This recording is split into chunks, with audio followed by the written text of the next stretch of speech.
যদি চৰকাৰে নিদিয়ে মই শিৱসাগৰৰ সব মানুহক লগত লৈ মই হিমন্ত বিশ্ব শৰ্মাৰ ঘৰলৈ যাম দিব লাগিব হয়নে নহয় ৰাইজ যাবনে নাই মই একদম হিমন্ত বিশ্ব শৰ্মাৰ ঘৰলৈ যাম দৰকাৰ হ'লে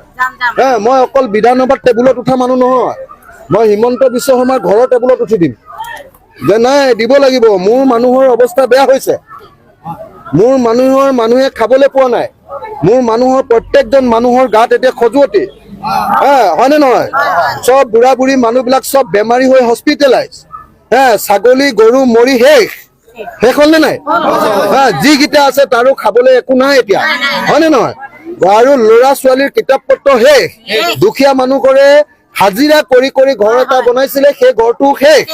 ঘৰৰ ভিতৰত যদি এটা টিভি লৈছিলে সেইটো শেষ ফ্ৰিজ এটা যদি লৈছিলে সেইটো শেষ সব শেষ গতিকে 10 লাখ টকা যদি নিদিয়ে মই হিমন্ত বিশ্ব শৰ্মাকো শান্তিত থাকিব নিদিওঁ হিমন্ত বিশ্ব শৰ্মাই 1 ঘণ্টা ভাষণ দিয়ক আৰু মই 1 ঘণ্টা ভাষণ দিওঁ অসমৰ অৰ্থনীতিৰ ওপৰত তেওঁক মই প্ৰতি ছেকেণ্ডত বগৰাই দিম নে নাচাওঁ প্ৰতি ছেকেণ্ডত মই বগৰাই দিম তেওঁ 1 মাহ পঢ়ি আহক মই একদিনো কিতাপ নোচোৱাকে থাকিম ইমান দিন পঢ়ি থকাটোৱে মোৰ হৈ যাব